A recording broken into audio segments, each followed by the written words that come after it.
Andrew, Did you enjoy it? enjoy what? The cold light of day. What the hell is going on here? I owe you an explanation. You know I work for the government. You're a business consultant, right? That's not the job I do at the embassy. Thing. You mean the briefcase? You give me what I need, I will help you get your family back. I don't believe you. You have no money. You don't know the language. You don't know the city. I'm not leaving this country without my family. Cold light of day stars Bruce Willis prominently, Henry Cavill, and Sigourney Weaver. And it's shot in Madrid. There's a Taken style thing. Available for you on Netflix. Yeah, it's on Netflix. What is the plot of this movie? On the description of the movie on Netflix, it says Wall Street whiz kid. That's what he is. Oh, really? Yeah. What? Yeah. When really He's he is a business consultant. small business of business consultants. I thought as well, we'd maybe try not to spoil this one because it's new to Netflix. Okay, well, the main plot is Wall Street whiz kid Henry Cavill he goes on a holiday, and while he's on holiday with his family in Spain, a bunch of them get kidnapped, his dad gets killed, and he is left to try and work out why they got kidnapped. And they want him to help them because they needed the guy alive, his dad alive, and they think he knows the secret. So it's like a sort of subterfuge, mystery, thriller, chase movie. And there's a lot of running. Yeah. That bad man can run. Yeah, it was good to see someone running in a movie that could actually run. Yeah.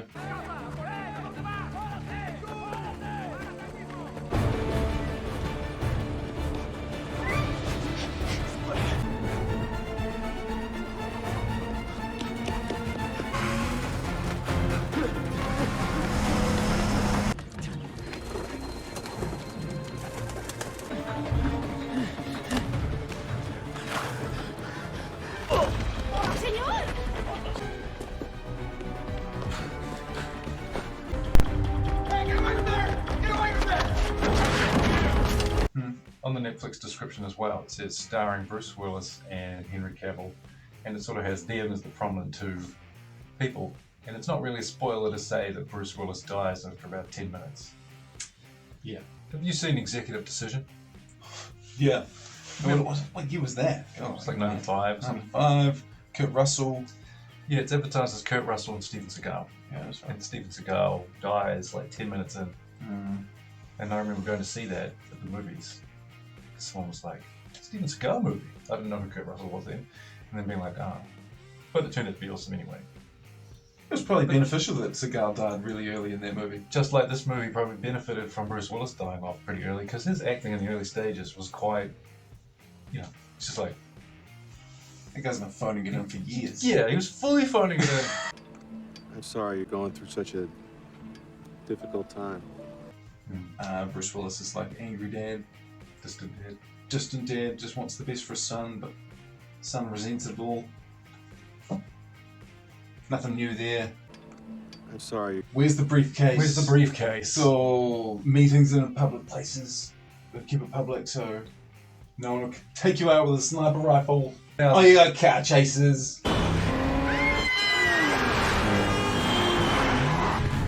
was going to say though, something about Henry Cavill's performance. This is like 1 year before Man of Steel came out. And he's super mopey in that. Yeah, But in this, he's expressive. Yeah, he is animated. And it's only 1 year before. Whatever, man.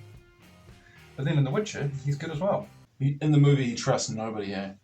Yeah. There's all these situations, he's about to get into them and he's always real wary going into them, so his character is quite smart. He's quite a smart guy. He knows when it's a trap. Yeah, he seems to do well. Well, he's this unknown tourist in the foreign land.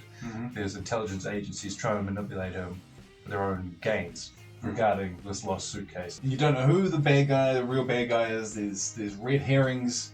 There's everything you expect from like a mystery thriller.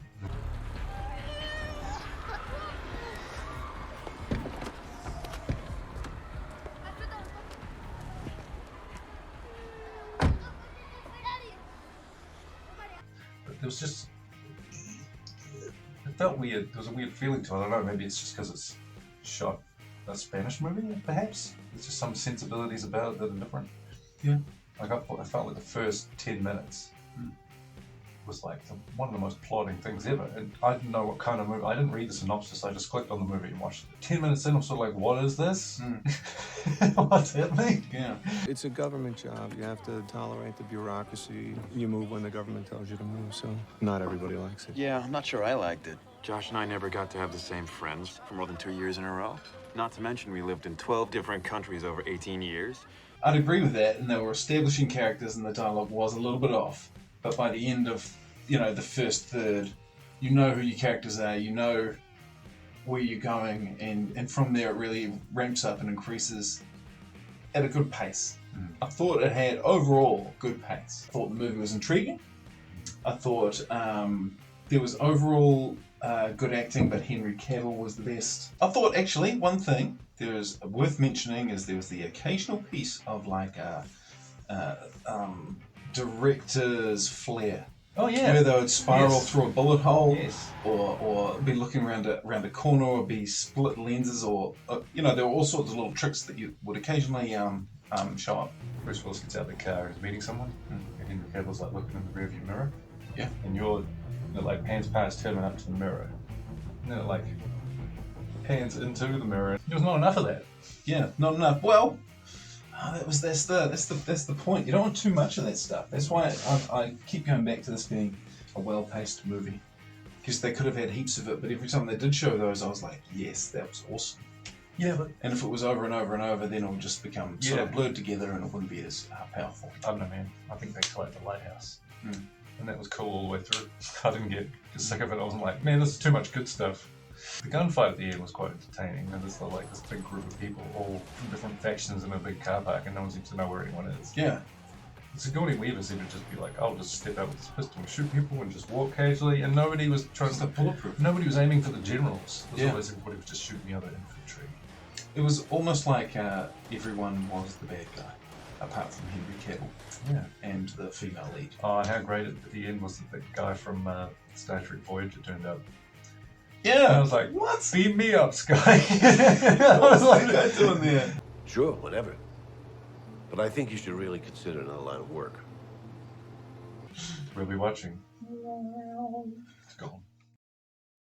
In the movie there on the moped, Henry Cavill's been shot or something. He's like half passing out.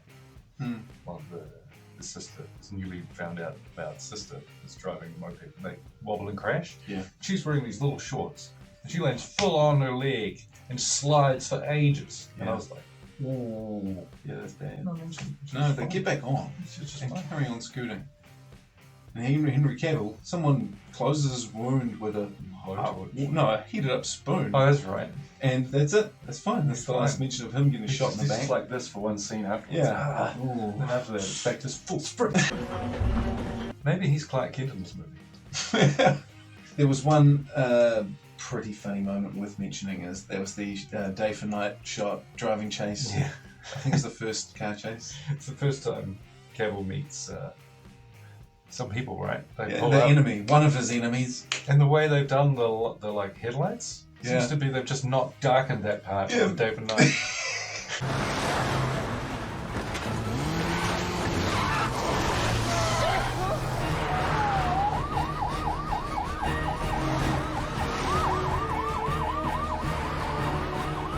Henry Cavill seems to have the shortest hamstrings in the world. Like when he's walking, it's like takes these tiny little steps. I don't know why. Yeah, it's like the tendons here are like this long or something. He can't really when he walks. He can't go very far. It's like, It's Kevin, that's Superman you're talking about there. I suppose he's normally flying, but he does not take big strides. He doesn't need to. He's just giving the impression of walking. He's actually mostly flying. And he doesn't get to stretch so much because he doesn't need to. Just cut to the footage of him walking. See? Yeah. See? You saw it. You saw it? We're clear? We're clear. Okay, so what sort of biscuits would you like to use for the rating of this movie? We'll go with macaroons. macaroons, yes. Why not? Chocolate-coated, coconut-flavoured biscuit. It's 12 in a pack of those. So, Yeah, exactly. so what would you give that a 12? I don't know. It was cool. And actually, I enjoyed a lot of it. But there were parts of it where I was sort of like, plod. It felt a bit ploddy. It was really just the start. The start was super plodding. But once it picked up, it wasn't too bad. Okay. But it had that sensibility or that feel of like Transporter movies where it's shot and filmed in Europe. Jason Bourne had that as well. Yeah, Bourne one. that sort of feel. Out of 12, probably an 8. Ah, well, that's exactly what I was thinking. Yeah. 8 biscuits out of 12. Nice. From me, Simple. from you, to you. From us, to them. And if you hadn't heard of this, you can thank us for bringing it out into the cold light of day. Don't think about it too hard. Yeah. And the Oscar goes to... Someone else. No, Bruce Willis. No.